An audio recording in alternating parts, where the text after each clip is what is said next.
当我发现我有这个脱发的这个症状的时候呢，我一开始我心里想的是，我觉得我年轻啊，就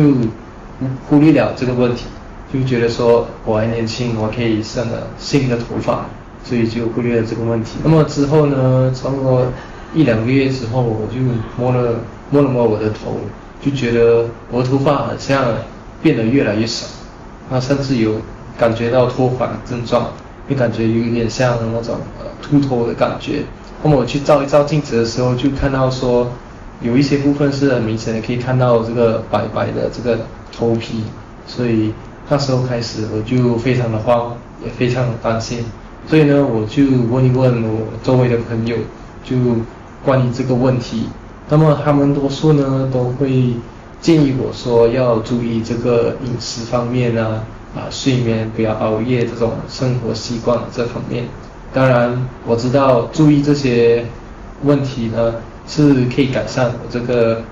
脱发的这个问题，但是呢想要马上改变这个习惯呢其实是非常难的，甚至是需要很长的时间和精神，要有这个坚持才能。所以呢那时候其实我相信跟大家一样有这个想法，就是说希望有一个快速解决的方法。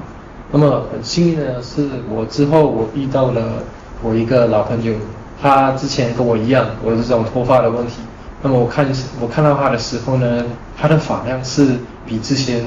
变多了，所以呢我就跟他打招呼，就聊了起来，甚至好奇的问说你是怎么解决你这个脱发的问题。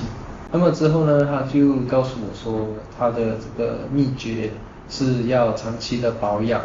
把你的头皮恢复了之后呢，就可以长出新的头发。推荐给我这个 Hairdo 的这个护发品。那么他告诉我，这个护发品 Hairdo 就是天然的草药制作的，所以是不会有任何的这个副作用。那么我听了之后呢，我就用了一支之后呢，会发现到说我是没有这个脱发的症状，甚至还长出了新头发。我照镜子的时候呢，看到我的很多新的头发也长出来了，头皮也开始没有像之前一样一直出油。所以呢，我可以推荐给有可能饮食方面有问题的人，或者是用了不适合的这个洗头发水、护发素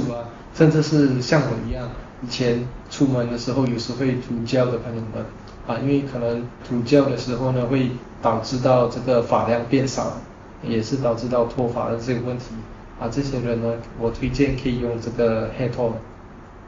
喜欢齐刘海，这个发型像纯牛奶。敬业的邮差给你画了新油彩，在安静以后，在诉说之前，在我还没去过南方没下大雨之前，目光交流之后的感觉都很遥远，一轻一重的，就像带着盼望的鼓点。